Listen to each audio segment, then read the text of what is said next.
Alright, I am ready to be ganked at my coronation. The servant in fine clothes offers you a deep bow. Your ladyship, it is a great honor to serve you in an undertaking as monumental and glorious as the Magnae Accessio ceremony. You have been entrusted with arranging the festivities? I have indeed, your ladyship. I have been given the high honor of being steward of this eminent palace, and on the occasion of your ladyship's ascendance, I will be overseeing the preparations for the ceremony. House Versarium, to whom you entrusted the arrangements for the festivities, is overjoyed at having received the honor of introducing you to your subjects, and humbly thanks you. Is everything ready? The palace decorations are prepared, and we are ready to begin at your command. The festive activities in the capital have likewise been arranged, and the guests of honor have either arrived on the planet or are awaiting invitation in near orbit.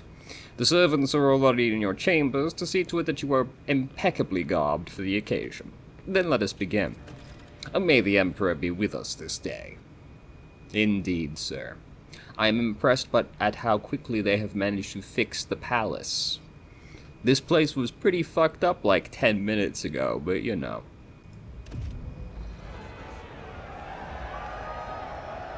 Rejoice, Von Valancia's subjects. In honor of her ascension, the new rogue trader generously shows you her favor. In her unfathomable benevolence, the rogue trader has decreed that every soul is given a day's ration and a personal fuel cell so that all may be fed and warm on this day. Praise the rogue trader's magnanimity. Is magnanimity a word? That's crazy.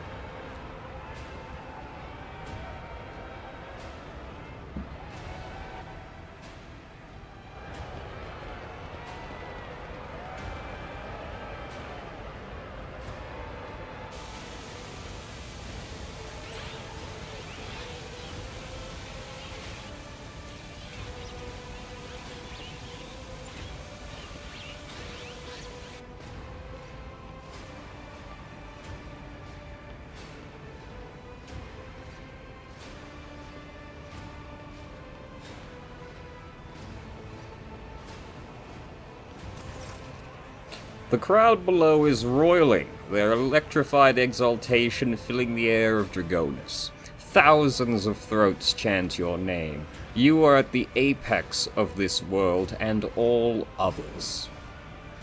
Amplified by 100 voxes, the voice of the Master of Ceremonies booms. Rejoice, subjects of Dragonis. You have been granted the felicity of witnessing your mistress, a great honor bestowed upon us by the rogue trader Ophelia von Valancius. Gracious savior of Dragonis and vanquisher of blaspheming inhumans, may their unholy kind perish in the flames of righteousness. Cleanser of Janus, who hath with one hand brought death upon the blaspheming Xenos, and with the other exterminated the despicable worshippers of the archenemy. Gracious protector of footfall, patron of trade. A hush falls over the crowd, who gazes upon you in admiration. Many of them bear terrible scars from the recent Battle of Dragonis. Like children, they await the word of their almighty mother. There was something on the monitor. I'm sorry. Well, it has to be iconoclast. That's the problem with the system, right? You gotta pick the one you're doing. You don't have to, but you know, you're encouraged to. Fear not the coming day. Henceforth you are all my charges. Joyful cries carry your name upward, beyond the atmosphere of Dragonis, all the way to the Emperor's throne. I'm impressed. Dragonis adores its ruler no less than we adore our rulers on Ifrit. Jai, who is at the epicenter of the adoration being lavished upon you, smiles radiantly and casually displays her gleaming gold bionic arm for the crowd's greedy gaze. I like it, Shuri. Adequate. Dragonis is not disappointed. Abelard forces a smile of satisfaction from his face and whispers to you. You remember the next part, yes? Your ladyship will be asked to take the oath. The Master of Ceremonies bows to you with great reverence. Let the oath of the Von Valancius dynasty be taken. Please repeat after me, your ladyship. I, Ophelia, rogue trader by the grace of the Emperor, vow to be the paragon of humanity. I, Ophelia... Your lips repeat the word of the ancient oath. Unbroken by adversity, to walk bravely first into darkness, to unite and reclaim what was lost, to triumph over nightmares untold, to hold boldly the reins of fate, to walk steadily the road of thorns, through pain to greatness. You hear a rumble. It is the roar of the sea of your subjects. With jubilation and devout fear, they welcome your ascension. It is done.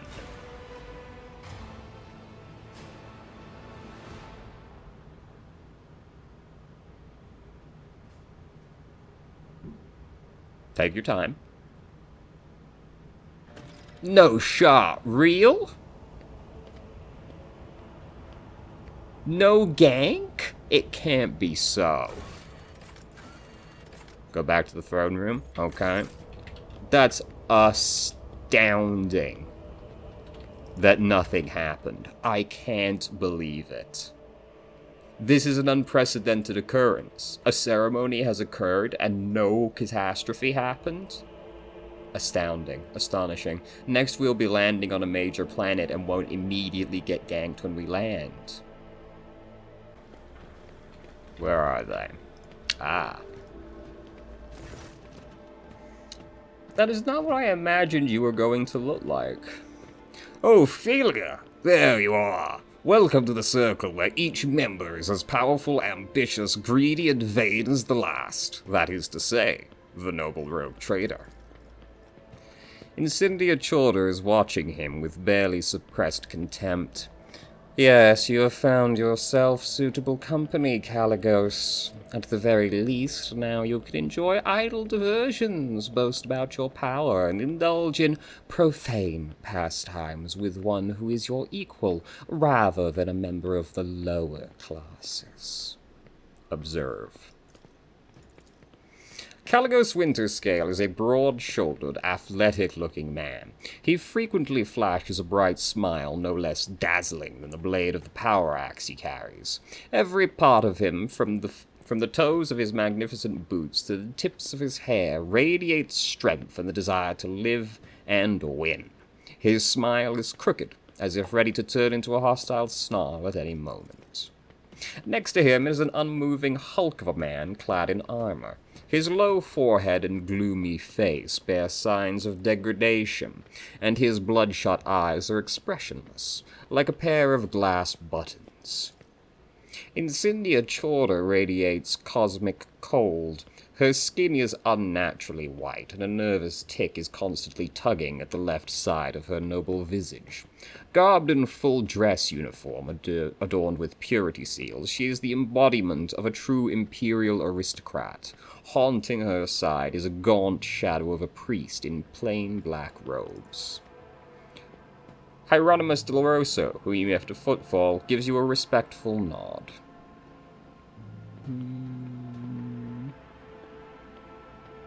Is she always so abrasive? Winterscale's whisper is as audible as yours. What can you mean? Today she is in remarkably good form. Caligos, thank you for your visit. Caligos gives you a cheerful and somewhat feral smile. As a sign of your gratitude, you could return something of mine that has found its way into your pockets. Footfall Station. Sound familiar? All I asked you to do was help with the crafty slug Vladium deal with the threat of famine, not claim my property for yourself.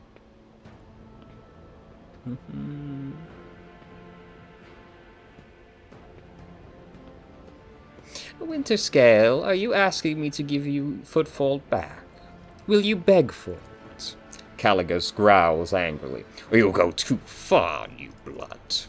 Caligos's face turns into a grimace of hatred, but then he catches Incendia looking at him and breaks into a sly smile. I ought to make your protectorate bleed as compensation, but you've But you have spited both myself and Incendia, and it is high time our dear sister curbed her appetites. For this I forgive you, but do not test my mercy again. It is not my strong suit. Thwarting Incendia Chorda's ambitions deserves a worthy trophy. He snaps his fingers, and the armored brute hands you an exotically adorned rifle, clearly not of human making. It's a trophy from a good hunt. You and I should hunt together sometime, so you can show yourself in action, new blood. Caligos exuberantly punches you in the shoulder. How fares your protectorate? Caligos waves you off. Protectorate? More like the bleeding scraps of one. The warp storms tore it to shreds, but my servants will piece it back together. And if they don't, I'll chop off their heads and find myself more capable helpers.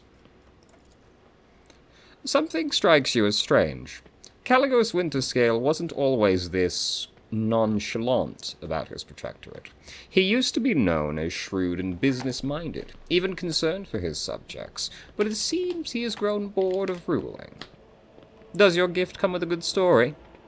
Oh, yes. I claimed it in the rifts of Hecaton, where we had clash with Xenos. They were really trying to get to my throat, and by the heathen stars, they almost succeeded. Caligos is speaking with such joy it is as though he is recounting the best day of his life. Only 1 in 10 made it out of Hecaton, and now it's only me and Wharton here. We returned without any loot and virtually without a ship. All I got from that trip was a hold full of dead Xenos and this deadly beauty, which their leader used to put 2 holes in my hide. Spud, what are you doing back there, my dude? Are you stuck? What's going on? An impressive victory. But do you truly believe a creation of the ungodly Xenos to be a good gift, Caligos? You would call into question the privileges bestowed upon me by the Emperor. You can try. Let the St. Drusian mission put forth their champion, and I will slay him in trial by combat. Threaten the esteemed Hieronymus once more, Caligos, and the war that you love to prattle on about will commence, I swear it. 1 drop of holy blood spilt by you will send the remains of your realm up in flame better than any tanker of Promethean. Incendia and Caligos exchange looks of fury. The latter, snarling like a wolf, is clearly ready to start said war here and now. Hieronymus's dry voice hits your ears like the crack of a whip. Quell your pride, both of you. I do not wish to fight you, Caligos, but I fear not your threats. Death does not frighten me, for it is inevitable. It is as true as the senselessness and pointlessness of a war between us. Who is this remarkable warrior in your retinue? This is Wharton the Grey, my arch-militant, a fierce warrior, and as loyal to me as an obedient beast to its master. I bought him in a miserable colony back when he was a runt on his last legs, and now he's practically a part of my dynasty. Wharton the Grey, whose skin really is dotted with grey spots, looks at Caligos with purest devotion. Indeed, he is akin to an animal, one that is bloodthirsty and mindless. Winterscale remarks, taking an obvious jab. I've heard that you, Ophelia, are decent in a fight. What do you think? Could you gut Wharton if he came down to it? Or would he be the one doing the gutting? Size him up. Examine his gear. Ignoring the fearsome-looking broadsword and pistol, which hangs from his belt rather ostentatiously, you notice a great number of thin blades with carved edges skillfully concealed within Wharton's armor.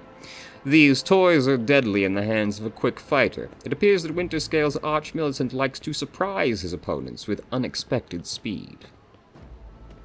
Size him up. Damn.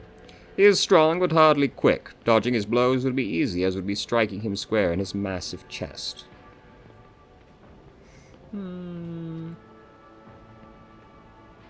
He is a quick fighter, despite not looking like one. But I know this, which means he wouldn't fool me. Instead, he would be lying dead. A new glint appears in the bloodshot eyes. A glint of appraisal, intelligent and cunning. No, Wharton is not the thick, bloodthirsty beast he wants to be seen as. Behind this mask is a careful and keen mind. Thank you for such a wonderful gift, Caligos. Kill someone important with it. That would be the best show of gratitude. That is a lot of damage. We'll obviously be giving it to your light. Incendia, you seem to find me objectionable. Did you expect any different? I watched for years as outlaws thrived on footfall, and then at long last I had a chance to put an end to it. To seize that thug of Latium by the throat. To force footfall to atone and put the fear of him back into the masses. But you interfered and destroyed my plan for the sake of banal profit. How dare I, right? How dare I give them food? Theodora taught you only too well, it seems. I knew her for 15 minutes. She, too, was far less concerned with her duty to the Expanse than her own personal interests. But you can be sure that I will not cease cleansing the furibundus system of the pirate scourge. And if your trade prospects are damaged in the process, you will have only yourself to blame. I'm going to start swinging my arms like this, and if you get hit, it's your own fault. The priest holds up his hands in a placating gesture. None are without fault, noble Incendia. What point is there in targeting someone for their turpitude when true purity can never be found? You threatened to starve Footfall. I brought them salvation. So which one of us serves the Emperor and which their own unhealthy ambitions? Incendia rolls her eyes. Please, I will believe it no sooner than hearing word that half the population of that den of heresy has been set into the void's embrace. I have faith that the blessed Ophelia is perceptive enough to see the appalling nature of the residents of that depraved place. Hieronymus, your appearance here is unexpected. The esteemed Hieronymus is my confessor. I am greatly obliged to him for agreeing to accompany me on this journey. Hieronymus bows respectfully. May the Emperor's light guide your way across the abyss of human wickedness. I take it you are not overly fond of Theodora. Incendia lowers her eyes and says without animosity, She was of the same breed as Asp. She stops short. She then continues in a lower voice, conceited, insolent, unaware of the Emperor's stern gaze set upon her. I do not doubt her wisdom and courage, but Theodora did not have a shred of humility or fear of his wrath. Asp. That must be Aspice. Aspice Chorda. You remember the name. From what you recall, she was a rogue trader too, and a renowned one at that. Well, I, for one, liked Theodora. The stories they told of her travels to nameless stars. And yes, there was no fear in her. Winterscale sighs pensively, and his lively expression grows a little grayer. Who is Aspi Chorda to you? Caligos snorts. Oh, this is Ascendia's favorite subject. She just loves talking about Aspice. The example of the contemptible Aspice is a warning to us all. Even among rogue traders empowered by the Emperor himself, a seed of perversion can blossom. Incendia's face twitches with the rhythm of artillery fire. That reprobate is my forebear and my curse. Aspice Chorda was a cruel, covetous, blaspheming monster. She fraternized with Xenos. She despised the faith. She robbed and slaughtered. She was drawn to dark secrets. One day she boarded her ships and vanished into the depths of the Coronis Expanse. She was declared missing, but I know. The bloody day will come when we see Aspice Chorda's battle flagship once more. I see faith is more than just a word to you. Incendia smiles, racked by a tic, looks sinister. Faith is everything to me. In his name I have eradicated corruption on 100 worlds and will do so on 1,000 more. By his will I hunt down pirates and desolate their vile nests. Let the Chorder name make any firebrand tremble, for sooner or later I will cast them into the void. The funny thing is, people still call me the foul-tempered tyrant in all this. Caligos's amiable smile somehow resembles the bared teeth of a wild animal. I thank you for your visit, Incendia. It will not be a long one, I assure you. What do you think of the celebration? I like it. Caligos looks around the hall curiously. One can instantly tell that we've been invited by a rogue trader, not some administratum bootlicker. I almost said booklicker. That would have also been appropriate. We are conquerors of wild sectors, slayers of unknown beasts, executioners of Xenos empires. Caligos, you should take the opportunity to learn. This is what the palace of a true rogue trader looks like, not like a Xeno menagerie, a pirate's treasure hold, or, however difficult it may be for you to believe, an orbital brothel. Enjoy the evening, I must take my leave. Oh, believe me, I intend to enjoy myself to the full, to justify so long a voyage, if nothing else. Keep the faith, Ophelia. The Emperor protects. Great. Anybody else to chat with? You've all got names.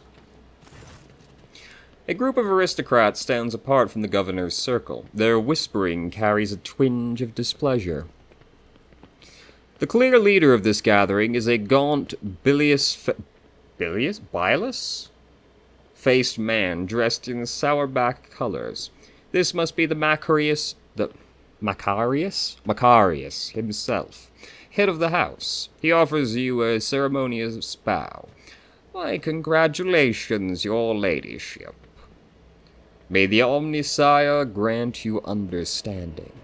The woman with whom he is conversing, the one dressed in a robe with gear-shaped adornments, is Toriana. There was something on the... Look, there's some... I gotta clean my damn monitor. It's hard to read this color on this background.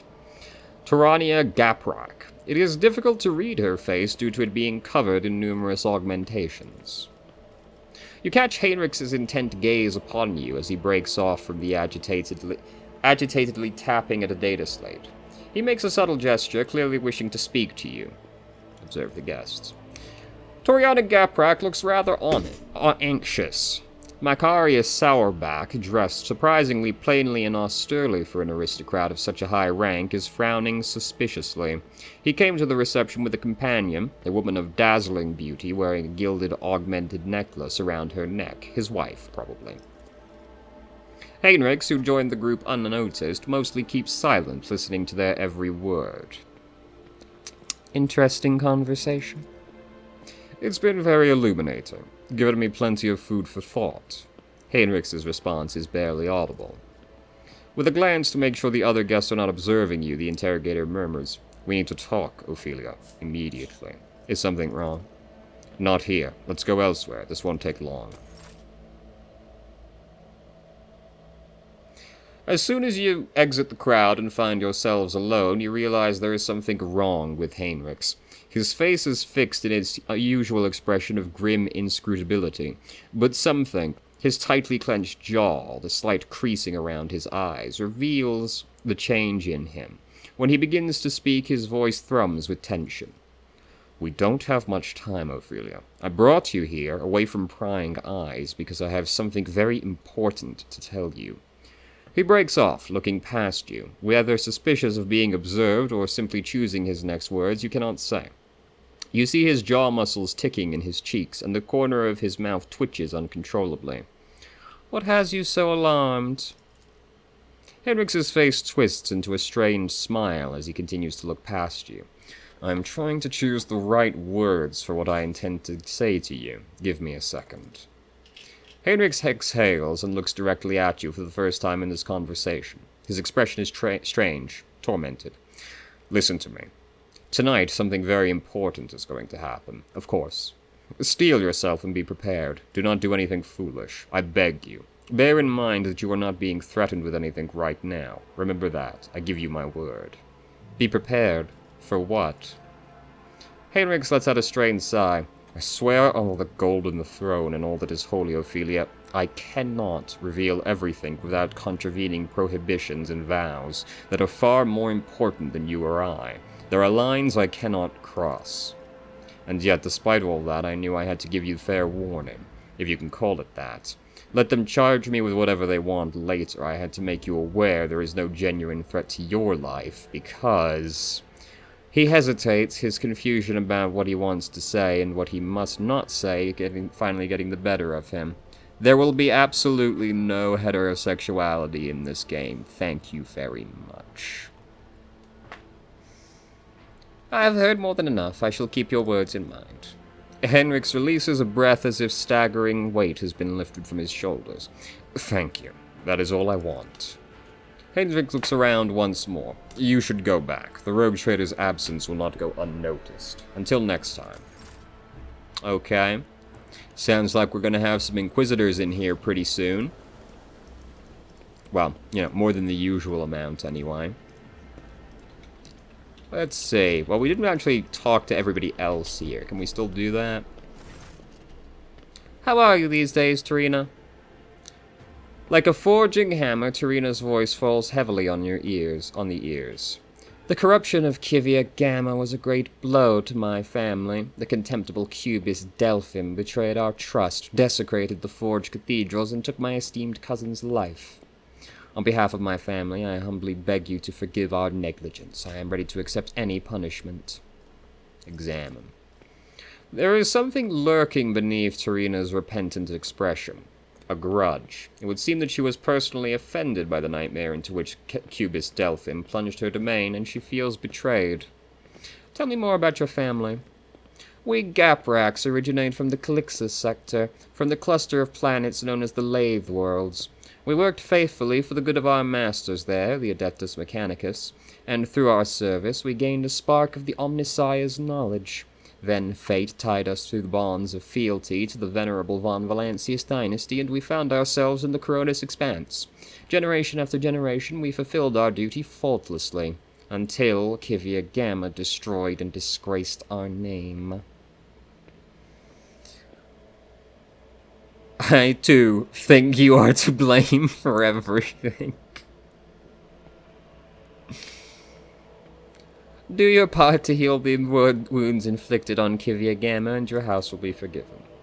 Toriana raises her mechanical eyes to the ceiling. I swear on the Omnissiah's all-encompassing insight we will make every effort to justify the cost of its resurrection. Macarius scoffs. It was only a year ago that none could doubt House Gaprak's usefulness, yet here you are, Tarina, on your knees, justifying the cost. Macarius, I'm surprised you deigned to make an appearance here this evening. Macarius's face twists into an unpleasant smile, which makes the artificial skin on his left side all the more prominent. I'm a servant of the von Valancius dynasty. Had I not come, I would have committed an act of unacceptable insolence and damaged my family's honor. Macarius's wife offers you a charming smile, as if apologizing for her husband's vitriolic tone. Her large dark eyes are brimming with curiosity. What has you so displeased, Macarius? Macarius says with caution, I'm your dynasty's loyal servant, but you have asked and I will answer. Too long has the Coronis Expanse lived under the rule of rogue traders. The privileges granted to them make people think that commoners, too, can dismiss the prohibitions of the Imperium. This is some mighty blasphemous talk here, brother. The Emperor himself has signed the piece of paper that I have, and you would dare? He signed Big E at the bottom and everything, and now here you are, saying he was wrong for having the rogue traders out here? For the good of this sector, rogue traders must become paragons of the law, not exceptions to it. But do many warned holders exhibit lawful conduct? No, they do not. Even you, your ladyship, are subject to the strangest of rumors.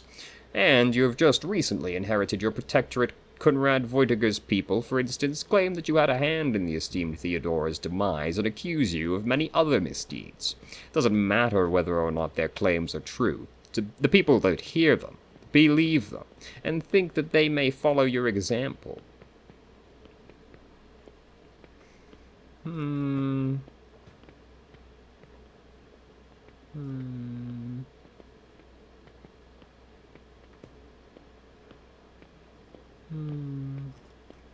If you believe Conrad's lies, then draw your weapon. Let us duel right here before the Emperor's visage. Macarius places his hand on the hilt of his sword, then glances with uncertainty at the images of the Emperor gazing upon him from every direction, then at you. His fingers release the hilt. That's right, you little bitch. No, I do not believe his words. I am your servant, and my oath to your dynasty is harder than steel. I'm guilty of repeating an ignominious lie, and I will pay a fine. And anyone who repeats it in my presence, I myself will challenge to a duel to the death. I wish to know more about House Sourback.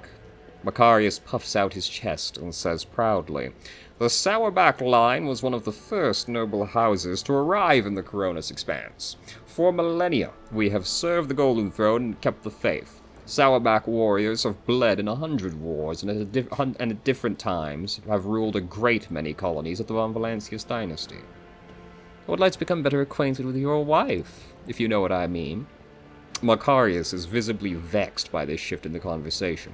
His wife offers you a reserved smile. It is an honor to be in your company, your ladyship.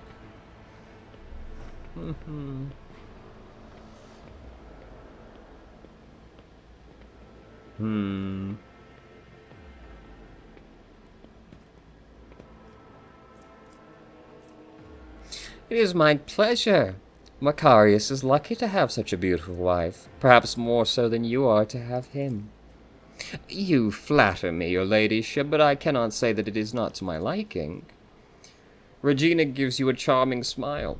Meanwhile, Tirania and Macarius are watching the conversation unfold, not quite believing their eyes and ears. We gotta go for it. Your countenance is somehow familiar. Could it be that you be your resemblance to the image of Saint Maletta?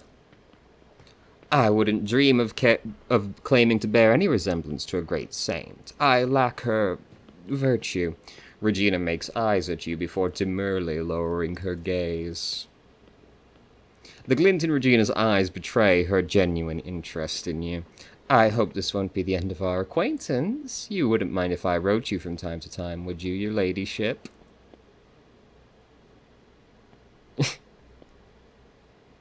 Macarius has got to be so fucking mad.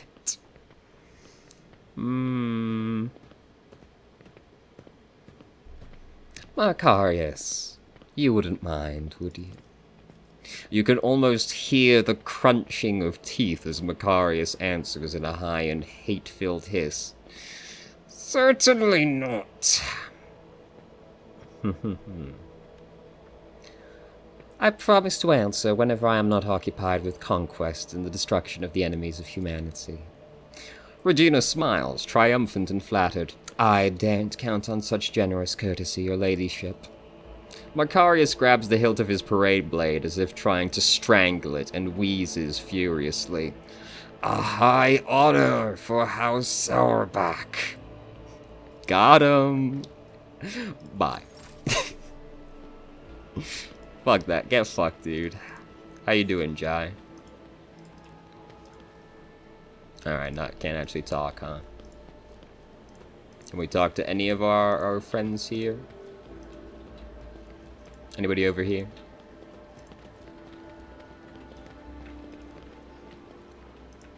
No. Up here? Pascal, strange servitor. Pascal greets you with a bow, extending congratulations to Unit Ophelia von Valancius on attaining your new legal status. The servitor standing next to him is examining you obliquely. It quickly looks away upon realizing you have noticed. What is this, servitor? It is Nomos's new repository.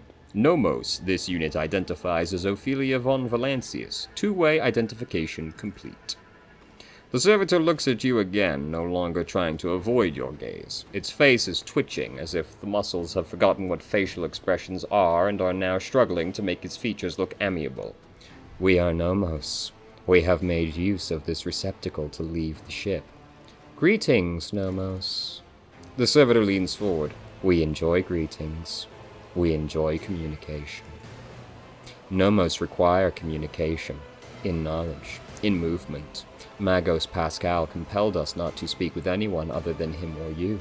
It is disappointing, but at least we can observe. Nomos have changed since we last spoke with you, Ophelia. We are now able to conceptualize our previous existence, that of solitude, and we no longer enjoy it.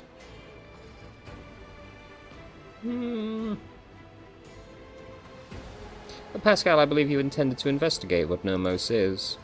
Every 15 watches, I commune with Nomos's code and spend prescribed lengths of time in calculus meditation.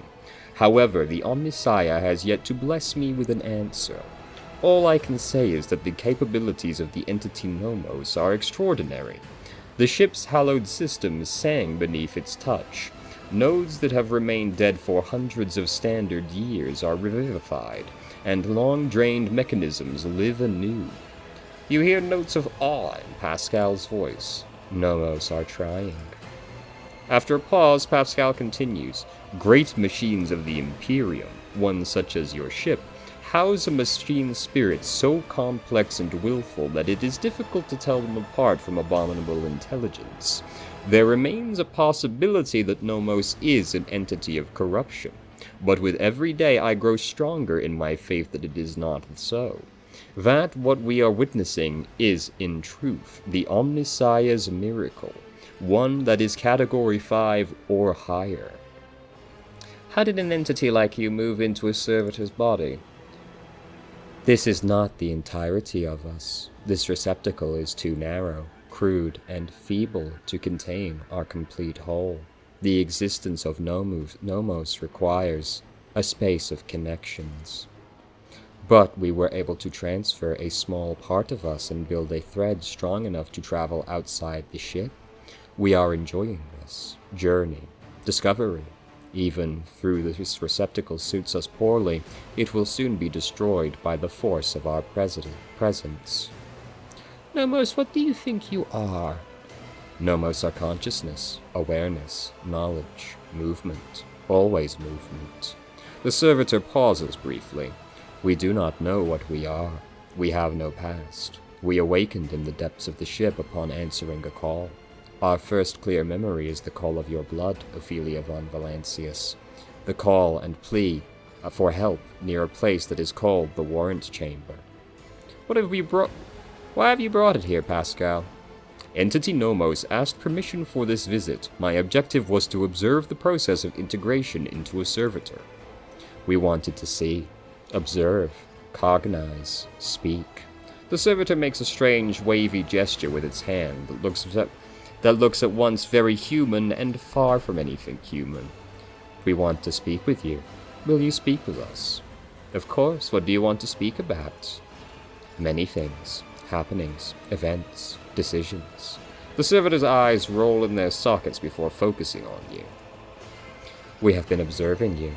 You do things that we do not understand. We want to learn why. We remember the day when we first met you. You gave us your blood to drink. We helped you save yourself. We followed you. Our small part did inside the servo skull. Then there was fire and a creature of sated hunger and dark light standing behind the curtain, behind the image, behind the semblance of Theodora. It called for you to follow. You did not listen to that which was calling from behind the curtain. You thought only about those who followed you and about the fire that could destroy those shells. Right, of course. We remember the day when the star disappeared, when the dark light and the sated hunger wanted to take the world. Rycat Minoris was its name in the ship's data. You ordered that the human shells on the world be saved, even though the dark light was coming closer and could have consumed both the ship and Rycat Minoris. We remember another day. We wakened inside the ship. We lived in its systems. Then we tried to emerge into servitors like this one. Oh, that was you.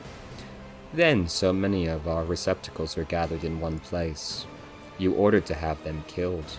You felt sad.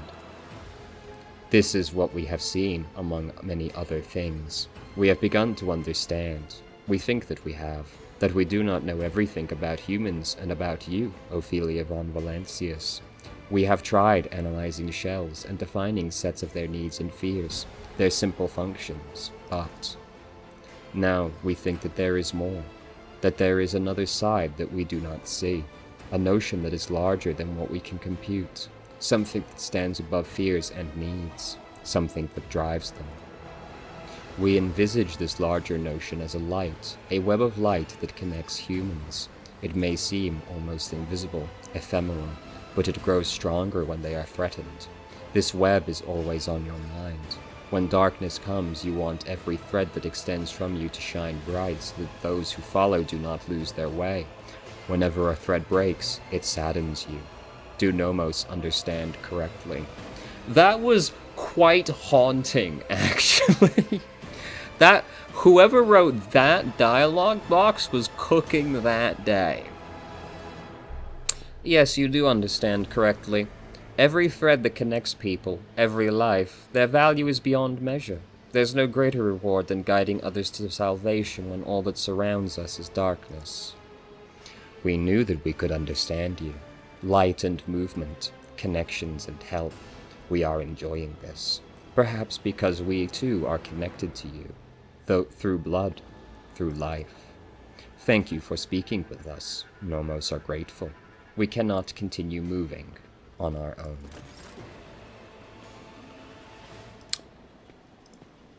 Okay, well, yeah, that was a little weird, but, you know. Alright, I guess we talk to the Master of Ceremonies now. I hope your ladyship is pleased and not yet tired. If you wish to revive yourself a little, I suggest proceeding to the courtyard. If I may be so bold, many guests have chosen to move into the fresh air and will be eager to offer you their congratulations. What do you think of the reception? It is magnificent. I dare say it will live on as the premier high society event of the sector for many years. I will return to the guests. I guess I will look outside then in this case.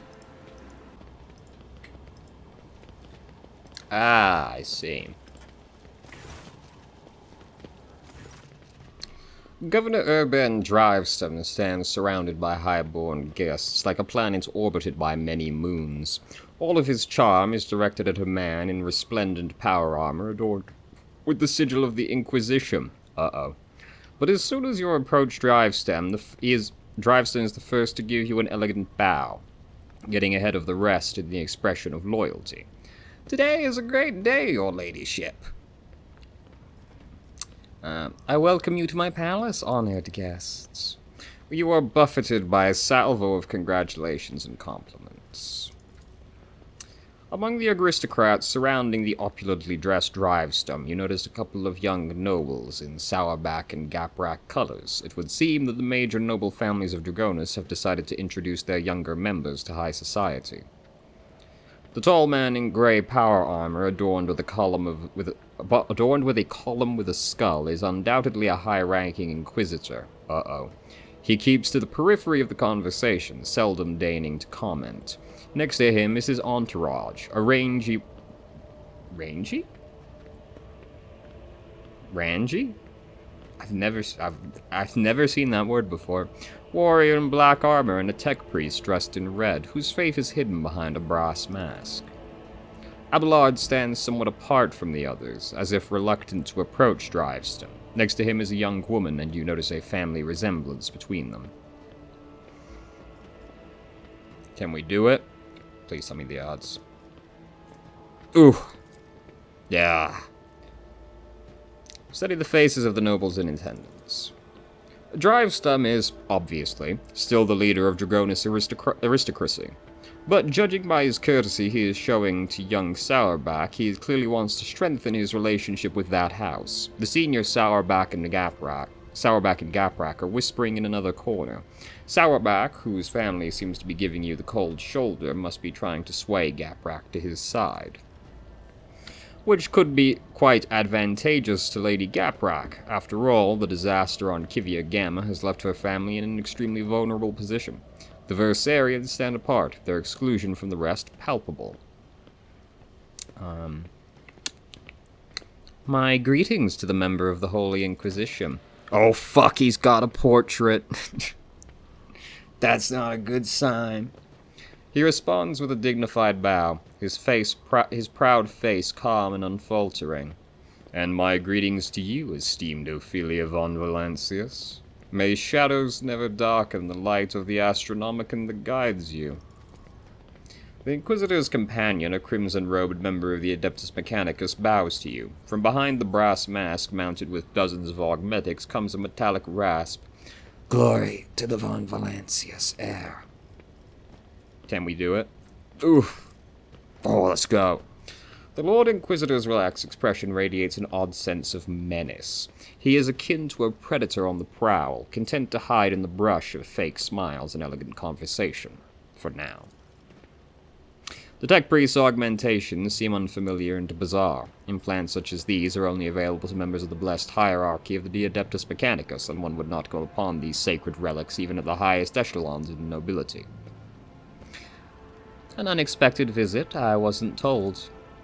I, however, have been told all about you.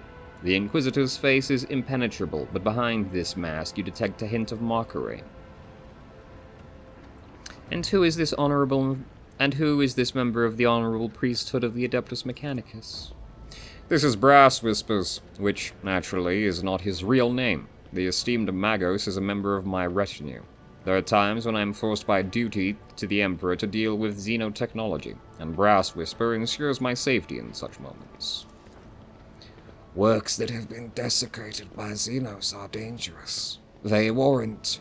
His whisper cuts off, replaced by heavy, ragged breathing. It seems the tech priest's quiet voice is not an extravagant quirk, but rather a consequence of some injury. After catching his breath, Brass Whispers continues. Warrant due caution. Staring at you, Brass Whisper adds gravely. Wait, Brass Whisper adds, but says it's coming from Drivestem. We've got a bit of a problem here. I saw your companion during the ceremony. Rumor has it that she, another series of wheezes, partakes in the cold trade. Be careful with the dangerous curios that her associates will try to sell to you. We have not been introduced. An oversight, to be sure. My name is Xavier Calcasar, and I have the honor of serving as a member of the illustrious Ordo Xenos, the head of the Coronis Expanse Conclave and the Lord Inquisitor of this region. Uh-oh. It is my unending task to ensure this sector's readiness to meet external threats and resist internal corruption. Enjoy the party. This evening will certainly be illuminating. I'm ready to accept your congratulations.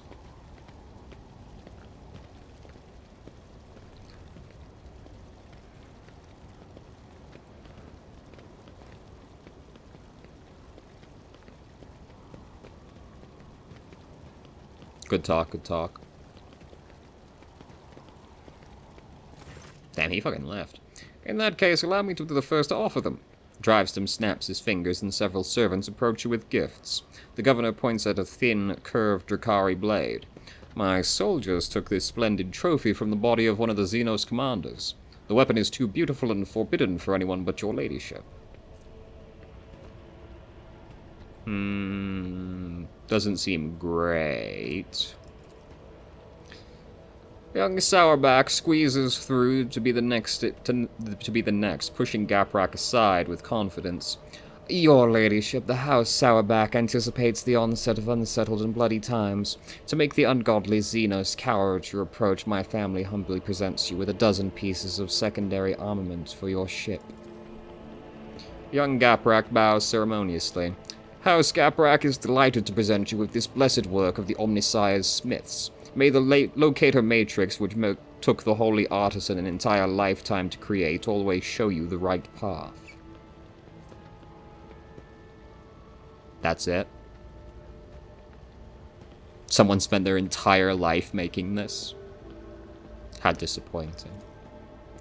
Having let the aristocrats go first as a sign of deference, Abelard is the last to speak. Your ladyship, House Versarian possesses no relics worthy of your acceptance, but we are rich and talented and hard-working people. As a sign of our loyalty, I humbly offer you my flesh and blood. 100 of my kin will go to the colonies in your protectorate and use all their talents so that the worlds in your charge may prosper. What were you discussing just now? We were talking about the brutal Xenos raids on our fair Dragonus. So many victims, so much damage to our industries. Thank the Emperor that you were our protector. If it weren't for you, the cursed invaders would have obliterated the whole planet. He offers you a thin and obsequious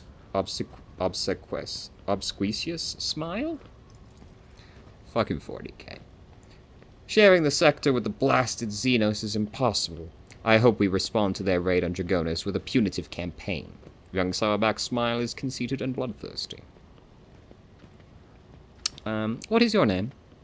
Your ladyship, allow me to introduce the daughter of Chancellor Clementia Versarian and my great-granddaughter, Astratia. Abelard looks solemnly upon the young woman with barely concealed pride. I am delighted to witness you, your ladyship. Astratia bows, keeping her observant and intelligent eyes trained on you.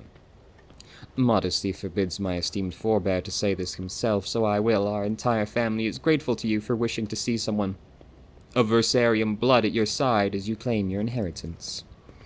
Drives some exchanges telling glances with young Sourback, who, judging by his face, is suddenly finding the collar of his expensive frock coat uncomfortably tight.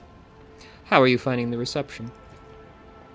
It is difficult to put into words, your ladyship. Never before have I seen such a grand and striking ceremony. Astratia's voice sounds passionate and inspired, and her eyes shine with barely contained excitement. But I was so much more amazed by the generosity. The provisions that are being handed out on the streets of the capital will make the difference between life and death for many of those who lost everything in the Xenos attacks. A whole day of rations and some Promethean. Amazing. Young Gaprak keeps staring at Astratia cautiously and a little bashfully. It seems the boy likes her. Where are the rest of your kin, Abelard? They're in the city, preoccupied with running the festivities and watching over some of the more crucial services. No incidents can be allowed to ruin your ceremony. Astratia frowns and adds peevishly, I asked the esteemed Abelard to put me to some important task too, but he'd bid me to attend the reception, where I can do nothing to serve your ladyship. Sourback smirks. If I had known, I too would have asked Abelard to let you miss the party. So you wish to become my servant as well? Astratia flushes and starts talking quickly and with fire in her voice. It would seem that she is a lesbian, and that she finds work-related conversations far more interesting than court gossip.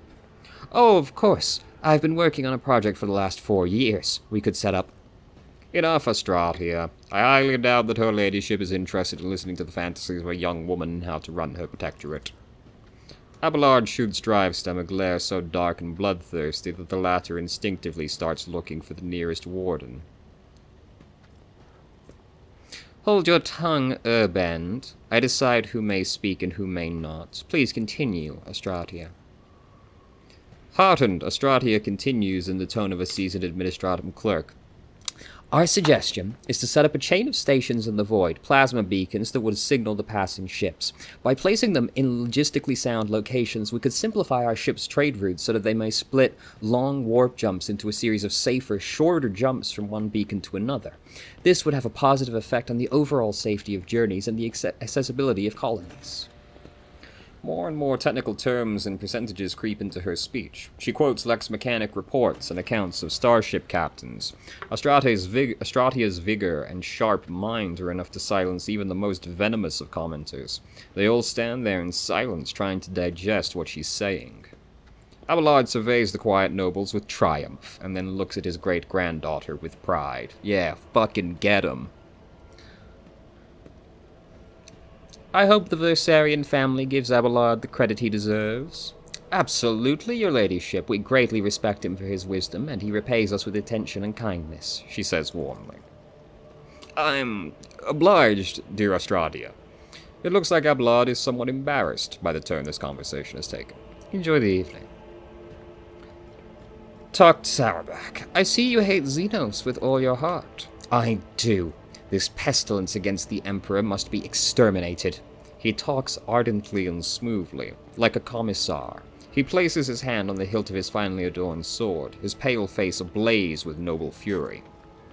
or they must be forced into servitude. Many Xenos are more useful alive and obedient than dead.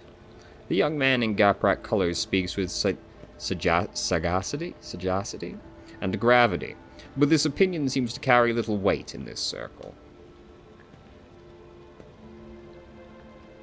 And how many Xenos have you killed personally, Sourback? Sourback flushes and mumbles incoherently. The Honorable Macarius forbade what I wanted to, did not let me go to battle. The Inquisitor standing among the guests offers a thin smile.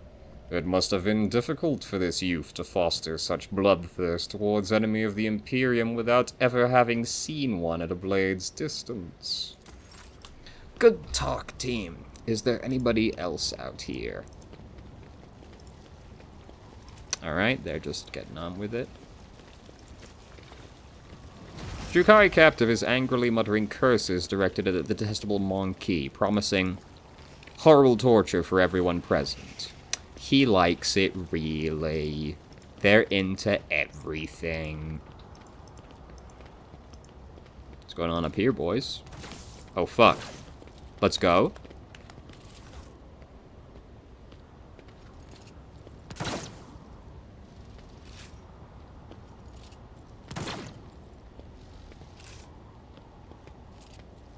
Damn, I'm a beast. Yes, I know, and I'm quite exceptional, thank you. What's happening up here, boys? This eerily crackling Xenos trophy is a testament to how the Omnissiah's gifts have become twisted shadows of themselves in the hands of inhumans. What even is it? Oh, it's a pod of some sort. I see.